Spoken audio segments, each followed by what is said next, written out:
Bonjour à tous, bienvenue sur ma nouvelle vidéo YouTube et aujourd'hui nous allons parler de ma wishlist 2024 pour le deuxième semestre.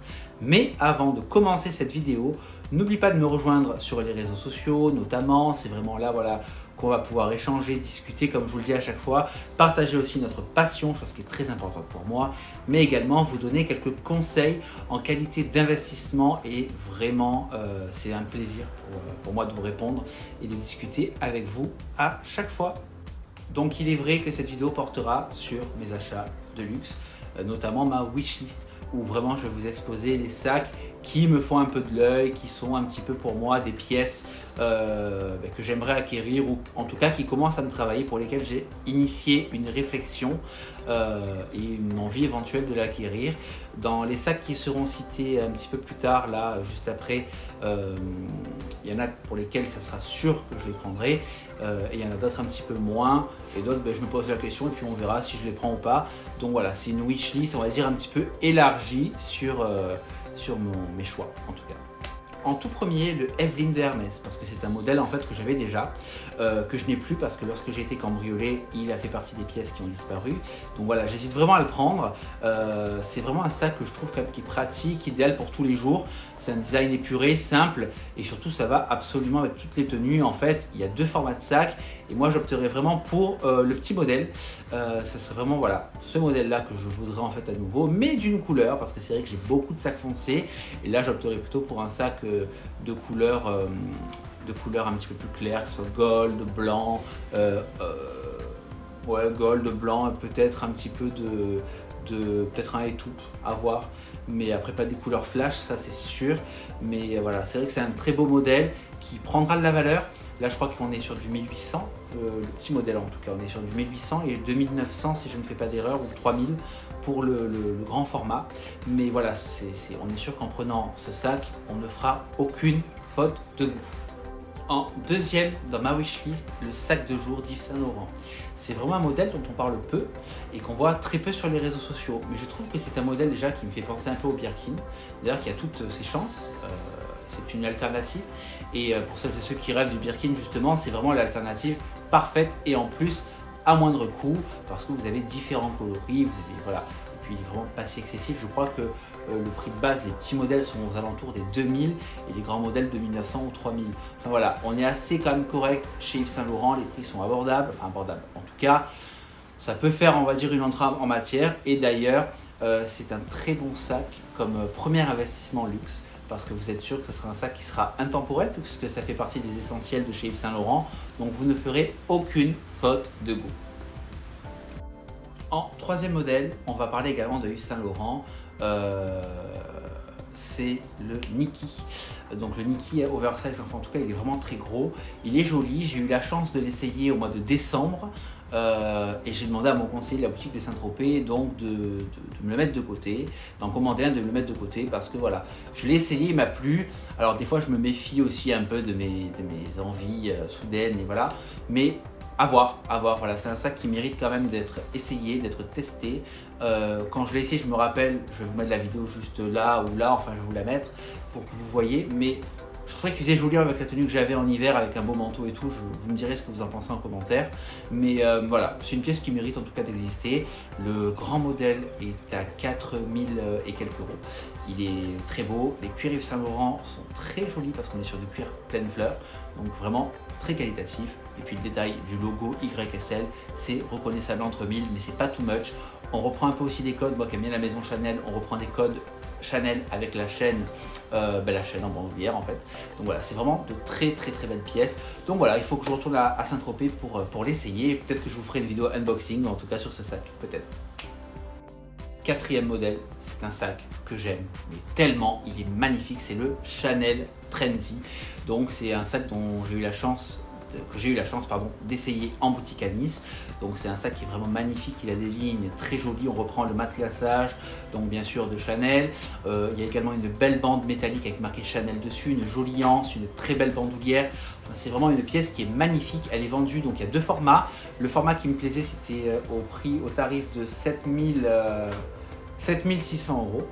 Et voilà, je trouve qu'il apporte une touche de chic. Alors, c'est un sac féminin, donc c'est vraiment un sac qui fait, je trouve, working girl, mais également pour les hommes qu'on peut s'approprier. Un working boy, il fait très working girl ou working boy. C'est une très belle pièce et j'aime énormément.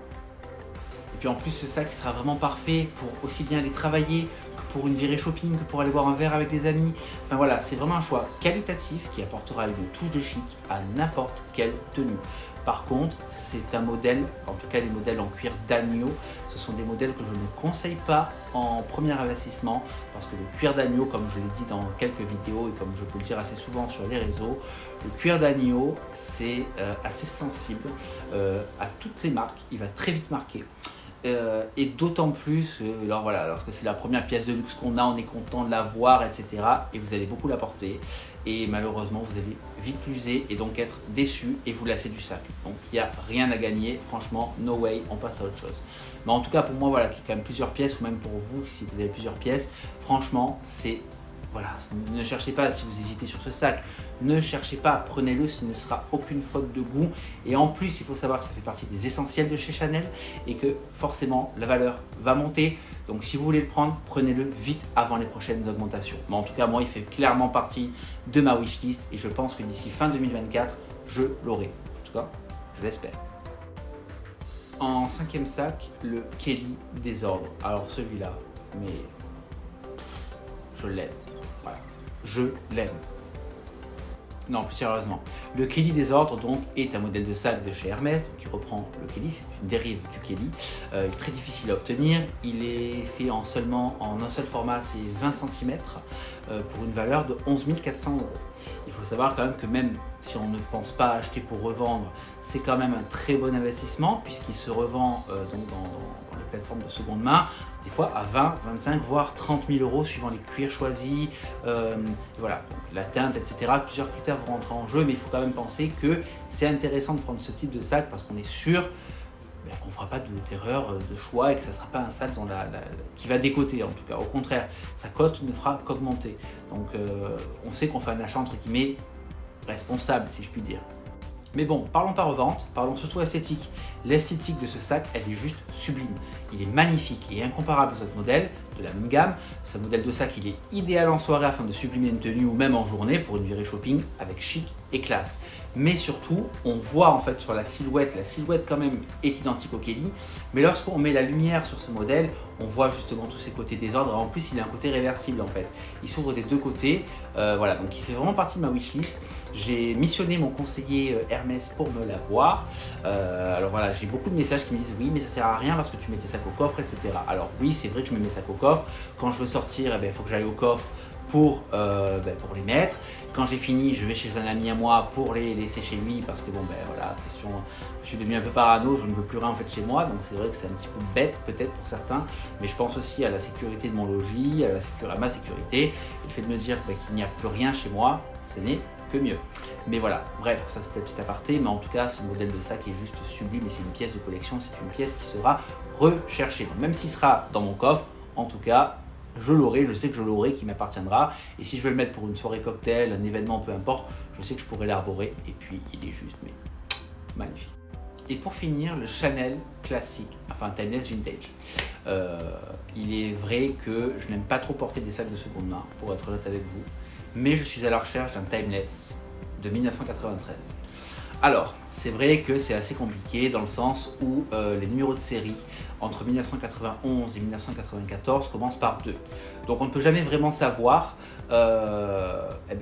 si ce sac est vraiment de 1993 ou non, à moins que la personne qui l'a acheté à l'époque ait conservé la facture. Je pense qu'à l'époque on était peut-être un peu moins précautionneux que maintenant sur les factures, je ne sais pas. Donc j'espère, je croise un jour les doigts pour acquérir un sac de mon année de naissance en tout cas. C'est vrai que je disais un petit peu tout à l'heure là que j'aimais pas trop porter des pièces de seconde main, mais je pourrais vraiment faire abstraction en faisant l'acquisition de ce modèle de sac vintage. Après, je suis pas pressé, je recherche vraiment le sac en état irréprochable, même si je me fais à l'idée qu'un sac qui a presque 30 ans aura toujours quelques petites marques du temps qui passe, un cuir peut-être un peu affaissé, une petite marque, micro-rayure sur la bijouterie, etc. Et là, on est vraiment sur des pièces qui pour moi sont de l'art. La bijouterie est en plaqué or, je veux dire, c'est de l'art, ça a une histoire, enfin sincèrement c'est magnifique. D'autant plus, ça peut être aussi une alternative pour vous, pour toi, pour vous qui recherchez peut-être un sac. C'est vrai que Chanel a augmenté assez considérablement ses prix, si on va comparer entre 1993 et 2024. En l'espace de 31 ans, les augmentations sont énormes. Elles sont énormes. Et donc, est-ce que c'est réellement justifié? Ça, je ne sais pas. En tout cas, moi, je dirais peut-être que oui, dans le sens où quand même, c'est assez qualitatif. Et enfin, moi, en tout cas, j'ai jamais eu de problème avec mes Chanel. Mais c'est vrai que voilà, c'est un modèle de sac qui quand même est magnifique. Et voilà, ça peut être quand même une solution alternative si vous souhaitez acquérir une belle pièce Chanel, une pièce de collection avec une belle bijouterie, une qualité quand même qui est quand même, oui, différente. Le cuir est différent peut-être de l'époque à maintenant. Mais voilà, ça peut être une très bonne alternative si vous souhaitez investir dans un sac Chanel vintage. Sincèrement, il y a parmi les sociétés de seconde main vraiment que je pourrais vraiment conseiller pour vous donner une petite astuce, enfin astuce, peut-être pas une astuce, mais pour vous donner mon point de vue. Il y a Ormain qui sont très bien, Vintega qui sont très bien, BAM Luxury Store, si je ne fais pas d'erreur, qui sont très bien également. Je conseille Collector Square, bien entendu, ce sont des experts. Je valide totalement. Il y a également un dressing sur Aix-en-Provence qui est super, c'est Fifth Avenue, très bien, super sympathique. Le dressing des Alpilles également, qui est pareil dans la région marseillaise, je crois, enfin vers là-bas, c'est très bien. Elle a de très belles pièces Chanel, principalement du Chanel, donc là vous trouverez vraiment aussi des pépites, tout comme Fifth Avenue. Enfin voilà, tous ces noms-là de structures sont sérieux, sympas, humains, et je ne peux que les conseiller en tout cas. C'est déjà l'heure de vous dire au revoir. Cette vidéo est déjà terminée. J'espère que ma wishlist vous aura plu. N'hésitez pas à me mettre en commentaire également eh bien, les pièces à vous qui vous font rêver, les pièces que vous rêvez d'avoir et qui font partie de votre wishlist 2024. N'hésitez pas également à vous abonner sur mon Instagram, hein, comme je vous le disais tout à l'heure, c'est là où on va pouvoir discuter, échanger, partager nos passions communes, etc. Donc c'est toujours un plaisir. N'hésitez pas également à lâcher un petit pouce sur la vidéo, ça fait toujours plaisir, ça prend du temps de faire des vidéos et bon bien sûr moi ça me plaît, mais voilà ça prend toujours un peu de temps, c'est gratuit, voilà c'est toujours le petit encouragement qui coûte rien mais en fait qui est énorme pour les créateurs et créatrices de contenu. Donc voilà, donc j'espère que cette vidéo t'aura plu, et voilà, un petit commentaire, un petit like, un petit follow, ça fait toujours plaisir, donc je compte sur vous et puis je vous dis à très vite, merci beaucoup et à bientôt, bye bye, prenez soin de vous.